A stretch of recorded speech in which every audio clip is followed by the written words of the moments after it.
it wasn't like we became a really good team overnight. That didn't happen.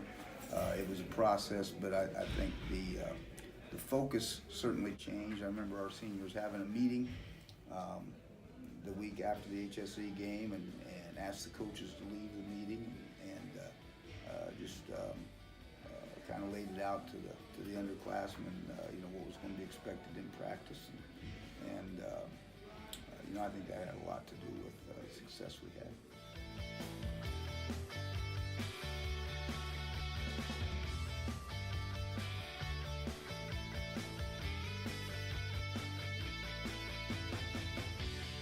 So as a freshman team, well, maybe even in 7th grade, I would say. So as 7th graders, this was before Riverside, this was just at Fishers Junior High, we went undefeated as a team. And then when we split Fishers Junior High and Riverside, we came back as freshmen here, and our freshman team went undefeated again.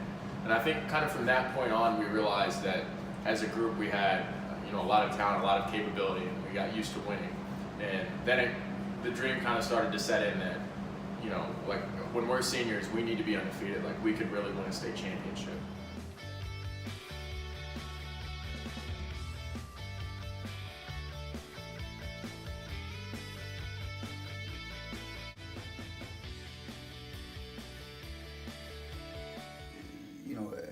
Snyder was a very good offensive team. They had a lot of weapons,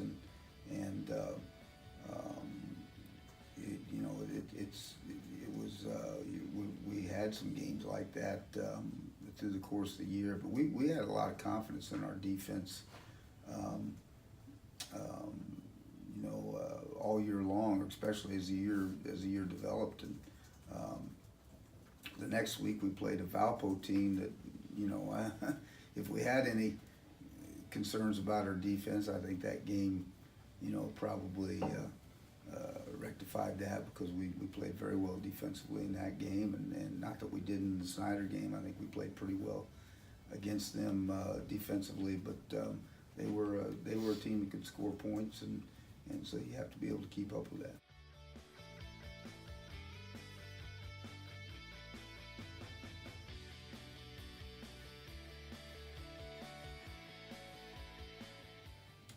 Being at home for semi-state, did this help your team have a boost of confidence since they have their home fans? Well, again, anytime you play at home, it's helpful, I think, and it makes you familiar with your surroundings and your routine. So that was the case that week. You like, the fact that we were going to play the semi-state at home.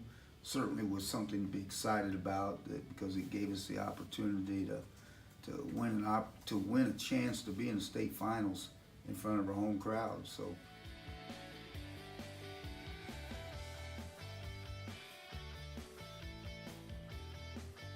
winning a state championship was always going to be a goal, and it's always been one of our goals. But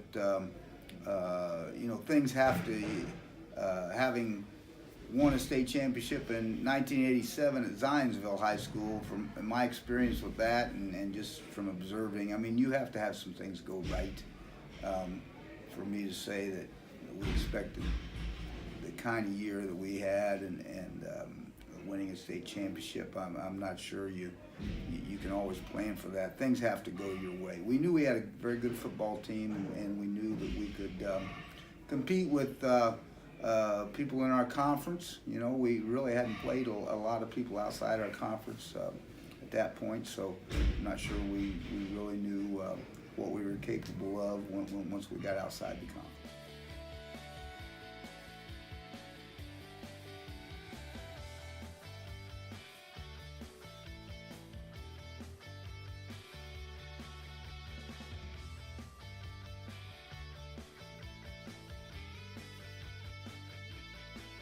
Noblesville was the first game of the year. We won that game. The second game we went and played at Hamilton Southeastern, and we did lose that game on their turf. The second time we played them was in the sectional semifinal, and we beat them 28-0. After that game, was it talked about that you guys had a chance to go to the state championship? Probably not by anybody other than us. So what happened in the tournament that year, Warren Central was ranked number 1 at the end of the regular season. Carmel was ranked number 2, I believe, and Warren lost in the first round to Lawrence Central, who we ended up playing eventually in the state championship. So I think once Warren lost, the talk was that, okay, this is kind of wide open, but Carmel was still in our sectional and ranked number 2. So I would imagine that the vibe was that Carmel would end up going and playing in the state championship again. And since they're still in our sectional, I don't think anybody believed we could beat them, except us, who had just lost to them by 7 the year previously. So once we had beaten Carmel and got that monkey off our back, metaphorically speaking, I think we realized that everything was kind of wide open for us, as we had to play teams from up north, from Fort Wayne, from the region, in order to make it to the state game. Thanks. What was the atmosphere like of the state championship? That's really hard to put into words. I mean, so it's in Lucas Oil Stadium. There's a lot of emotion going into the game. I think reportedly there was like 20,000 people at the game. So the whole, like, if you can picture this, the whole lower bowl of Lucas Oil Stadium, like from the end zone to end zone, was like, that part was pretty much full. So Fishers was on one side, Lawrence Central was on the other side. So like a bunch of red and then a bunch of white and kind of brown. The atmosphere, I mean, I don't know if you pay attention so much to the atmosphere of the stadium as you do, focusing on what's going on for yourself. I mean, playing at Fishers, like, all throughout the year, like, you have really good home games, you have really good environments. So you're just kind of used to that, like, that's nothing new. I will say that's probably the most people I've ever played in front of in any sport. So that's interesting, that's fun. But I don't know, like, everything that happens seems magnified, not just because of the magnitude and the stakes of the game, but because there are so many people there cheering you on.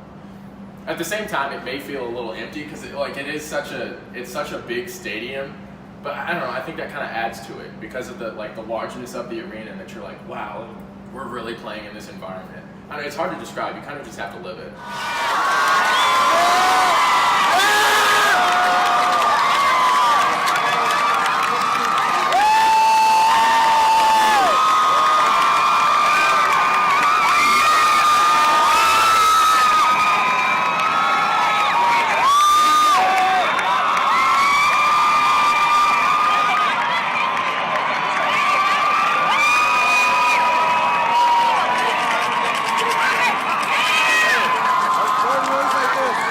It was different from when we played there as sophomores, because there's just like so many more people, and like every little thing, every play is a big deal. What was the feeling like when the final horn sounded? So I remember I was on the sideline.